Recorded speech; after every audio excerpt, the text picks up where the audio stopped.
Welcome to another team selection video. Today we're going to be covering how I did in Game Week 3 and my plans in Game Week 4. There are definitely so many possibilities at the moment. I could wildcard, take a -4, take multiple hits, roll the transfer, or just use my free transfer. There's a lot I could do, and at the end of this video I'm going to be revealing what I'm currently leaning towards, and of course everything will be finalized and confirmed to you in the deadline stream, so be sure to tune in for that. And let's get this video to over 200 likes, and let's just jump straight into it.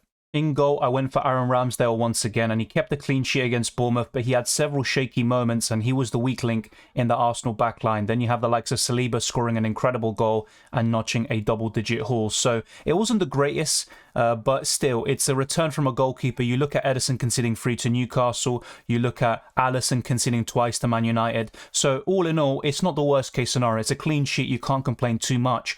But one thing that does strike me as a bit odd is that in the first 3 games, Arsenal haven't considered that many shots, and Ramsdale hasn't had too much to do. And when he has, it's mainly in terms of claiming crosses and distributing the ball from the back. So you're not really going to gain too many points from that, and you're just going to be relying on the clean sheets. And that's one of the main things that I really liked about Ramsdale last season, is that not only could he get those clean sheets from time to time, but he could also get those saves and bonus points. Not so much right now, and Nick Pope looks like the standout 5 million goalkeeper, but I'd still put Ramsdale right up there in the top 3 in that category, and probably top 5 goalkeepers overall. But on a wild card, you would arguably go for Robert Sanchez at 4.5 million, who's making more saves, getting more points in general, and Brighton are just looking very solid at the back despite the departures of Cucurella and Basuma. But I'm still relatively happy with Ramsdale, 2 clean sheets in 3 games.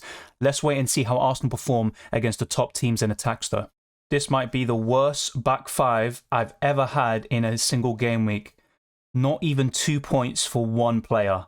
I mean, it's absolutely incredible, is it? And a lot of people are considering the wild card mainly due to this, going really big at the back, going for double Chelsea defence, double Liverpool defence, even double City defence let us down this week. But I think it's very early on in the season, and one thing I have discussed in the best wildcard team videos is that we haven't had too much in terms of data. Only 3 game weeks into the season, it's very hard to draw informed conclusions and judgments into these players, because I still think these 5 players, particularly Trent, Cancelo, Robertson and James, are amongst the very best assets in the game. So Liverpool are struggling right now, and they do have a fixture swing around game week 8, and that's where we could jump off them. But with Bournemouth at home up next, and I'll be discussing this later on, I still think it would be a crime almost to get rid of these players. It does make sense when you're upgrading your midfield, so you go from Neto to Rodrigo or Zaha, but then you look at the fixtures for those 2 midfielders. Rodrigo's facing Brighton, that isn't an easy game, and then you have Zaha against City. Whilst I still think he'll get opportunities and Zaha could score, as he has done before against Man City,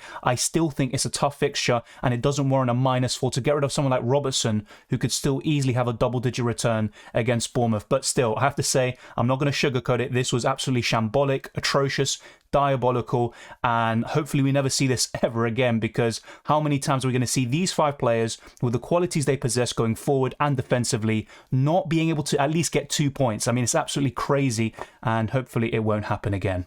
The saving grace for my game week was my midfield. Andreas Pereira got maximum bonus points, 8 overall, and a great performance all round, notching an assist, and he could have got maybe 1 or 2 more as well. And he wasn't actually started by many FPL managers this week, so it was kind of a differential, and it did help me to not get a significant red arrow, as we'll be discussing very shortly. Salah's the captain was also a wise decision, you could say. A bit fortunate with the goal, I'm not going to deny that. But in terms of the 3 most popular options this week and for the captaincy, Haaland, Salah and Jesus, Salah was the highest performing one, so you can't complain too much there. And Martinelli, another return. He was greedy on certain occasions. He was really looking for that goal, and he got the assist by having his shot parried away by Travers, and Odegaard got the rebound. Arsenal are looking very impressive right now. They still have some great fixtures, but even those against Fulham, for example, that could still be tougher than it seems on paper. So let's be a bit cautious with that one, but you still wouldn't want to sell Martinelli, of course, ahead of the upcoming game week. And if you have Saka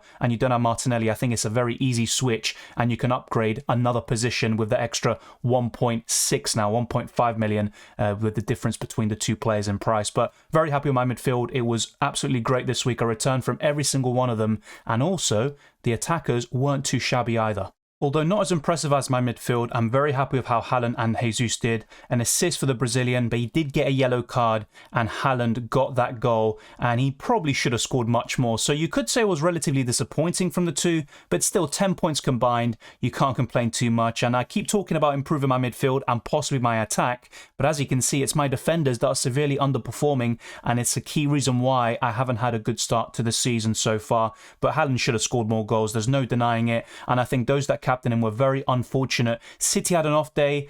Haaland just should have scored more goals in general. He had the chances, and Jesus also scored, but it was ruled offside, and there was another occasion where he got an attacking return disallowed because of an offside. So that was very unfortunate for him, but in the end, it's still some returns, and I think the points will come in the weeks to come. The problem with Erling Haaland, and I discussed this in the best wildcard team video, is Pep Guardiola's comments following the Newcastle game, where Haaland isn't going to play every single game, especially when there are matches every 3 or 4 days, and Alvarez will get some starts. Now, this could mean that Haaland will play in the Premier League and Alvarez will play in the Cups, but it could also just depend on the fixtures. So if City have a tough Champions League game, and we'll see the draw tomorrow on the 25th of August, that's where it could really play a big part in how City go about their Premier League team selection, because Haaland could be rested for certain games, such as Nottingham Forest, ahead of a really crucial, tough game in the Champions League in midweek. So that's where the key differences lie. Let's see how the Champions League draw is.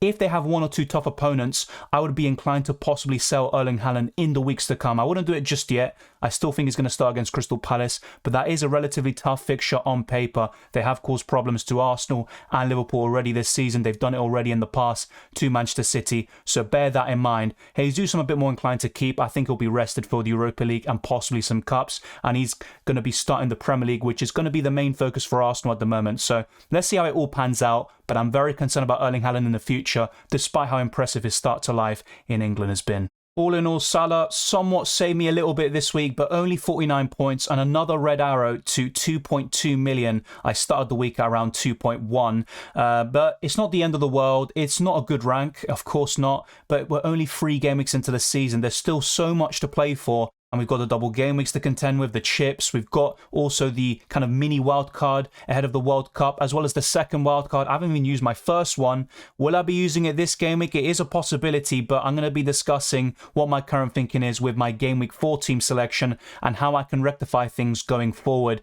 And you can join the league code, as you can see on the right hand side. It'd be very much appreciated. All the links are in the description below to become a channel member, a patron, and also join the Discord server. But let's try to improve. Let's see what we could do better. And on paper, it does look like my midfield, but they were very impressive in Game Week 3. I'll give them that. I'm happy with Andres Pereira as my 4.5 million midfielder. Salah, I'm still very happy with, despite Liverpool's struggles. Martinelli is the best around his price for me. You could argue Rodrigo, but that's definitely up for debate. But I think the other 2 slots, having Neto and Bailey, is dragging me down. And also my choices in defence. I was very close to going for Ivan Perisic, as you saw in my deadline stream, and instead I went for Cucurella just by looking at the fixtures. And sometimes you just have to back your gut and go with what you initially thought. And for me, it was Ivan Perisic. I didn't go for it. And there you go. We can live and learn from those decisions. But now let's go into the Game Week 4 team selection.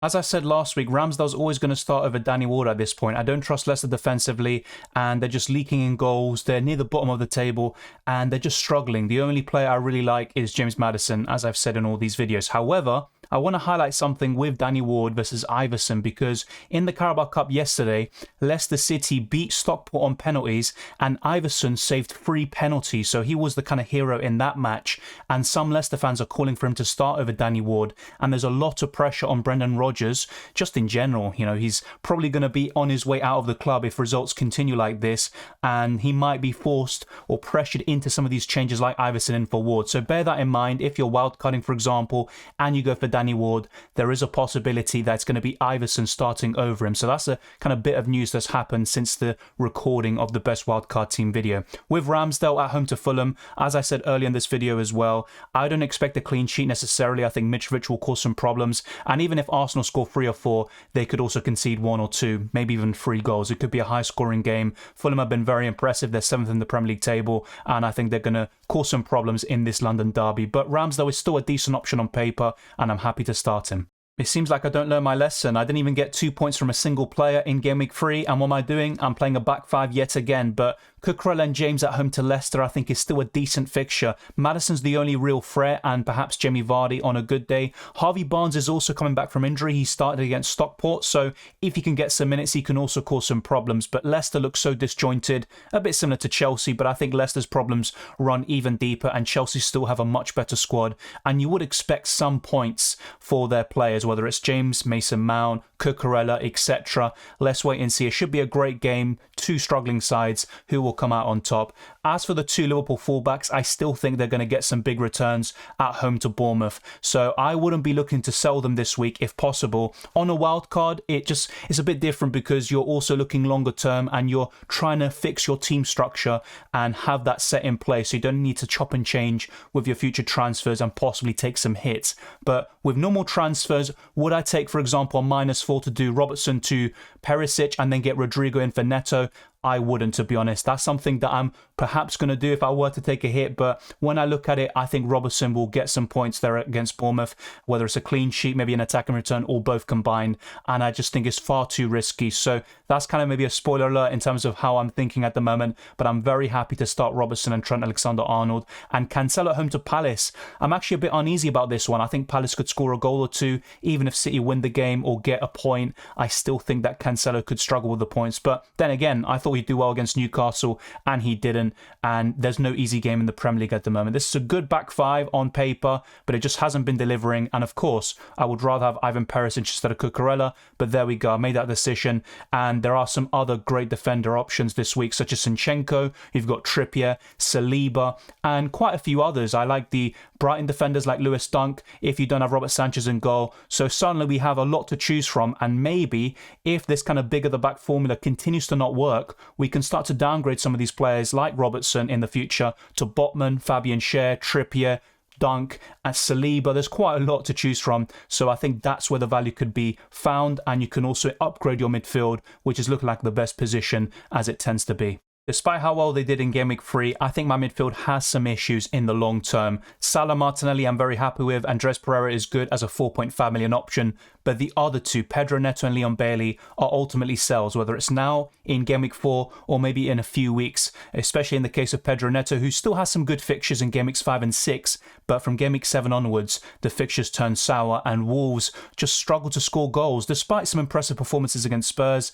from Núñez, also from Guedes, I still don't like their attack and the options they offer. So Pedro Neto was a huge mistake for me to start in Game Week 1. I kept talking about my lack of confidence in the Portuguese winger to get those returns on a consistent basis. Yes, he's only 5.5 million, or he started the season at that price, but you still want someone that you have a lot of confidence in, and I just didn't have that with Neto, so that was a mistake. Salah and Martinelli I'm very happy with. I'm going to start them pretty much every single week. Smith Rowe, though, is back in training, and you've also got Fabio Vieira. They were on the bench against Bournemouth, and I think they will get some minutes. And once, Arsenal have all these other competitions, depending on the fixture difficulty of those games as well, it might be the odd occasion where Martinelli is benched, but that's something to think about longer term. And I still like those two midfielders, but Pedro Neto is definitely the weak link in this team. I don't really expect an attack and return against Newcastle at home, but my alternatives are Leon Bailey at home to West Ham and also Andres Pereira away to Arsenal. So slim pickings at the moment, and that's why in the long term I want Rodrigo, Zaha,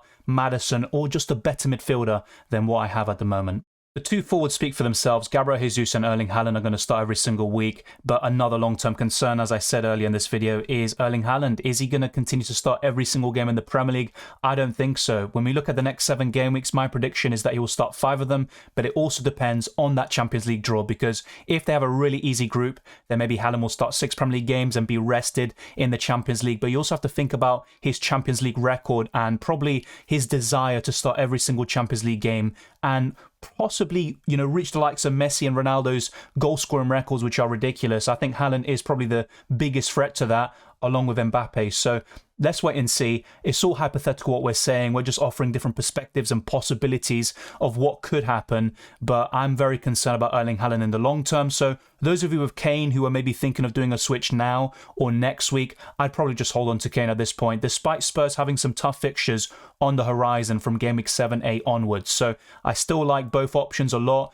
I do prefer Haaland if he gets the same minutes as Kane, but I just don't think that's going to be the case. I'm very happy with Gabriel Jesus. You've also got Callum Wilson and Ivan Toney, but would I switch Jesus for any one of them? Probably not, to be honest. And you'd rather add Ivan Toney to your front three, or you could maybe replace Haaland with Ivan Toney and then upgrade your midfield. Maybe go from Zaha or Neto, depending on which midfielder you have and the budget. You could upgrade all the way to Kevin De Bruyne or just a midfield that you really trust. I wouldn't go with Bruno Fernandes or Sterling at the moment at that kind of more expensive price point, but Son is still a great option for me. He's going to start delivering, I think. I'd be very surprised if he doesn't. De Bruyne is the best premium at the moment in the game. Mohamed Salah is still a fantastic option. I know some people are looking to offload him, but I'm still very happy to keep him, even on a wild card. And you've always got those 8 million midfielders like Maddison, who is just so consistent at the moment. And you've always got Gundogan, who is so underrated, and I think he will become an even better option should Bernardo Silva leave the club. But this is a good starting 11.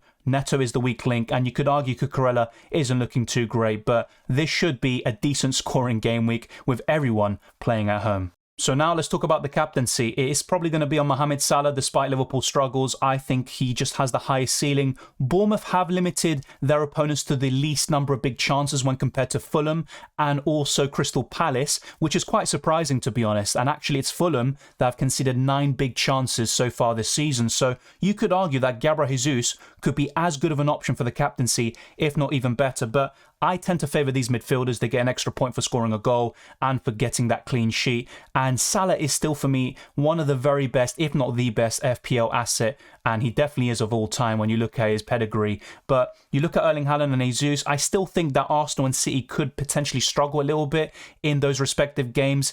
And when you look at form, Arsenal and City are, of course, the 2 best teams in the league at the moment. And Liverpool are one of the most off-form teams. But I still think they're going to bounce back. And the fixture for me is still more appealing, despite Bournemouth conceding only 5 big chances compared to Fulham's 9. And I think Crystal Palace have conceded 6 big chances. So it's going to be very interesting to see how it all pans out. And it looks like a bit of a triangle between those 3 for the captaincy. They're going to be the most popular options every single week, it seems. And that does open the possibility for those of you with Kane and Heung-min Son, despite the fact that they haven't looked very good recently in the opening portion of this season, they could be great captaincy options against Nottingham Forest away. So I think those 5 offer great options. Still, Trent Alexander-Arnold and Robertson for me look like some of the best defenders to captain this week. But I would probably just limit myself to Salah, Jesus or Haaland. And at the moment, I'm going for Salah. He's got a fantastic record against Bournemouth. I think he's returned in every single game. And I think if he gets the 90 minutes, he probably could get 2 or 3 goals, to be honest, and maybe an assist.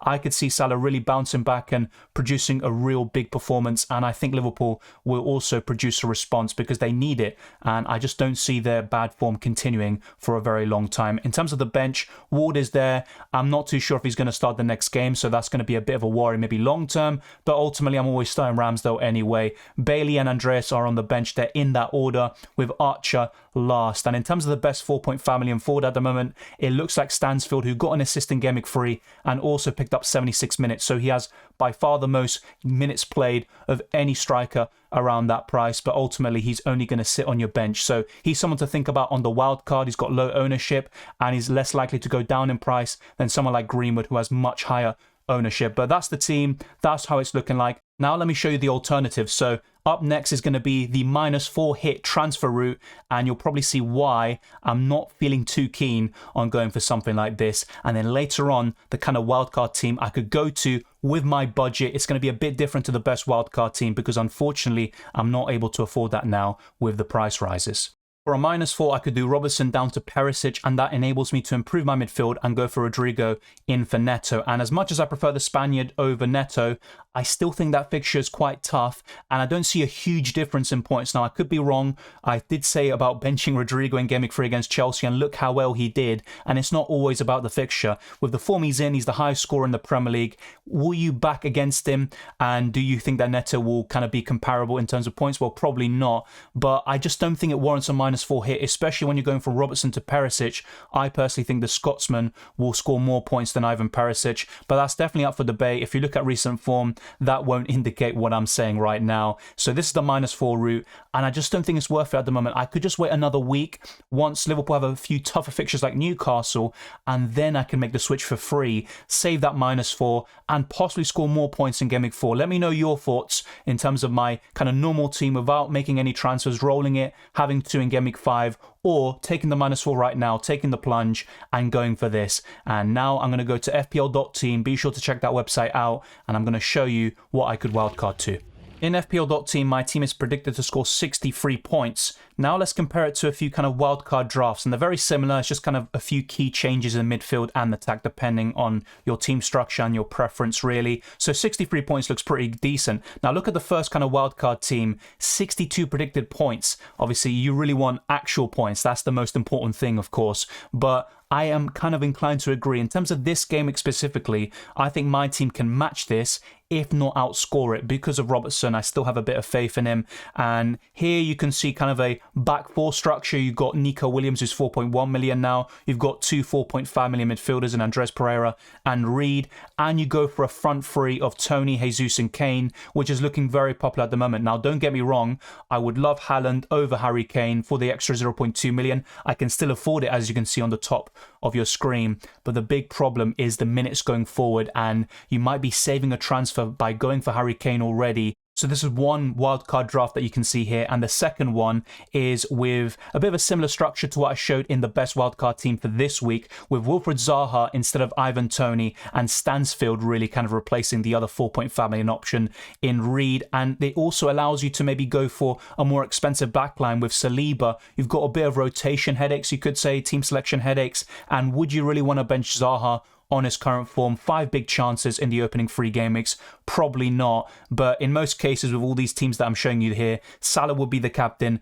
and the vice would be Harry Kane or Gabriel Jesus, depending on what you really are backing and which teams you really think are going to do the business this week. But that's kind of my thinking at the moment, and I have to say, rolling the transfer is looking very likely despite the struggles in the back line for me at the moment with the back 5 and also with the midfield. I'm very, very unsure about Andres Pereira, Bailey and Neto. Of course, like I said, Andres Pereira is just a 4.5 million option, so he's not too bad, but the other two you really want better than what they're delivering right now. But thank you very much for watching this video. If you enjoyed it, be sure to smash the like button and subscribe for new. Let's get this video to over 200 likes, and we're very close to 13,000 subscribers. We're making some huge strides recently, and I very much appreciate your support. You can follow me on Twitter and Instagram, DylanRCM, and you can also become a Patreon or a channel member. The links are in the description below. The same goes for the FPL League and the Discord server. All that good stuff is there. So I wish you all the very best for Game Week 4 and the rest of the Premier League season, and I'll see you next time.